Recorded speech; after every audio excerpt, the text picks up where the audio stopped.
15 شعبان کی رات میں ہمارے ملکوں میں جو ہمارے عجمی ملک ہیں اس میں وہ کچھ ہو رہا ہے جو نہ میرے نبی نے کیا، نہ صحابہ نے کیا، نہ تابعین نے کیا۔ عجیب و غریب عبادات گھڑ لی ہیں، عجیب و غریب اس کے اعمال بنا لیے ہیں اپنی طرف سے، اور مسجدیں بھری ہوتی ہیں اور روشنیاں لگی ہوتی ہیں اور آتش بازی ہو رہی ہوتی ہے۔ میرے نبی نے اس رات کی فضیلت بتائی، عمل کوئی نہیں بتایا۔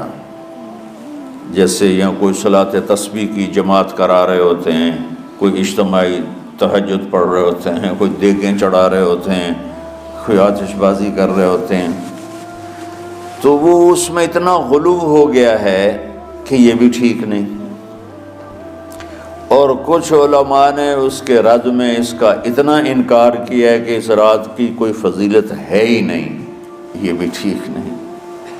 اس بیچ کا راستہ، اس رات کی فضیلت میں جتنی احادیث ہیں وہ ضعیف ہیں، لیکن اتنی کثرت سے ہیں کہ ان سب کا مل کر جمع ہو کر کم از کم وہ حسن لغیر ہی تک تو پہنچ جاتی ہیں۔ اور ابن عثیمین رحمۃ اللہ علیہ نے بھی یہ لکھا ہے کہ زیادہ سے زیادہ ان احادیث کے مجموعے سے، چونکہ اگرچہ ضعیف ہیں لیکن کافی زیادہ ہیں، تو وہ حسن لغیر ہی تک پہنچ جاتی ہیں۔ تو حسن لغیر ہی سے کوئی عمل ثابت نہیں ہوتا، عمل ثابت ہوتا ہے صحیح حدیث کے سے۔ ایک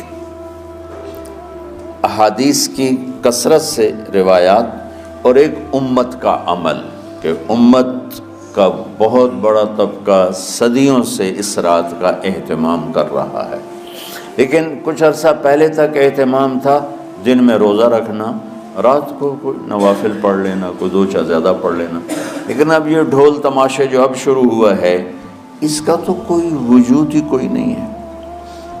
تو اس رات کو اللہ تعالیٰ نے مبارک بنایا، اور حدیث پاک میں آتا ہے کہ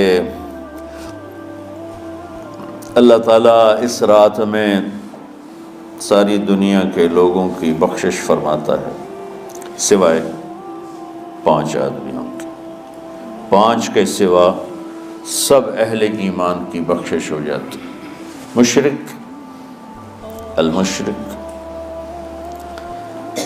پہلا مشرک، دوسرا مشاحن، مشاحن کیسے کہتے ہیں؟ دل میں بغض رکھنے والا، کینہ رکھنے والا۔ تیسرا مسبل ازارہ، اپنے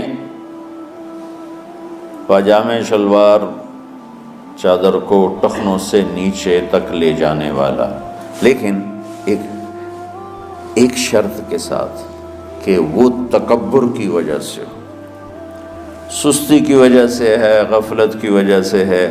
چونکہ جب آپ نے ایک مرتبہ اس کے بارے میں بات کی تو حضرت ابوبکر صدیق نے کہا یا رسول اللہ، میری چادر، عرب چادر باندھتے تھے جیسے ہمارے پنجاب کا لباس چادر تھا، اب وہ کم ہو گئے، ہماری تو بزرگ عورتیں بھی اور مرد بھی سب چادر باندھتے تھے، شلوار تو کسی کو پتہ ہی نہیں ہوتا تھا ہمارے بچپن میں۔ یہ تو پھر آہستہ آہستہ جب تعلیم آئی تو شلوار دیہاتوں میں بھی اور شہروں میں عام ہو گئی۔ تو اگر وہ اس لیے لٹکا رہا ہے کہ طبیعت میں تکبر ہے، پھر اس وعید کا وہ حقدار ہے۔ اگر ویسے اس کی نیچے جا رہی ہے تو میرا مالک ایسا، وہ تو ہے ہی رحیم و کریم، ہے ہی رحیم و کریم، ہے ہی رحیم و کریم، صرف شلوار نیچے لٹکانے سے وہ اتنی شدید سزا دے، اگر اس کے پیچھے تکبر ہے پھر ہے، یہ تکبر نہیں ہے تو انشاءاللہ وہ اس سے محفوظ ہوگا۔ تو اپنی چادر کو لٹکانے والا، لیکن بشرط تکبر، کتنے ہو گئے؟ عاق لوالدیہ، ماں باپ کا نافرمان، نافرمان ایسا کہ دکھ دینے والا. چھوٹی موٹی اونچ نیچ تو ہر بچے سے ہو جاتی ہے، نہیں، جن نے والدین کو ٹکڑے ٹکڑے کر دیا ہو اور ان کو دکھ دے دے دے دے کے ان کا سینہ چیر دیا ہو، چونکہ آپ کہتے ہیں پرزے پرزے کرنا کسی چیز کو، تو اپنے دکھ دے کر اپنی بدتمیزی کے ساتھ اس نے ماں باپ کا دل زخمی کر دیا ہو، ایک یہ نہیں معاف ہوتا. 5واں مدمن خمر، مسلسل شراب پینے والا، مستقل جو شراب کا عادی ہو. ان 5 کو مؤخر کر دیا جاتا ہے. معافی نہیں ہونے کا مطلب یہ نہیں کہ اللہ تعالیٰ کبھی معاف نہیں کرے گا. معافی نہ ہونے کا مطلب یہ ہے کہ یہ 5 ایسے گناہ ہیں کہ اس کی وجہ سے بخشش رک جاتی ہے.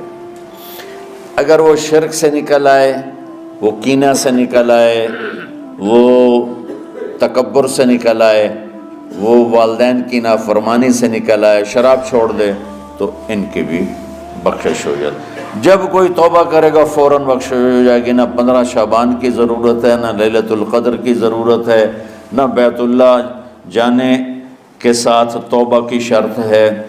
جہاں بھی وہ بیٹھ کے توبہ کرے گا، جس لمحے میں کرے گا، اسی وقت اس کی توبہ قبول ہوگی اور اللہ اس کے پچھلے سارے گناہوں کو معاف فرما دے گا.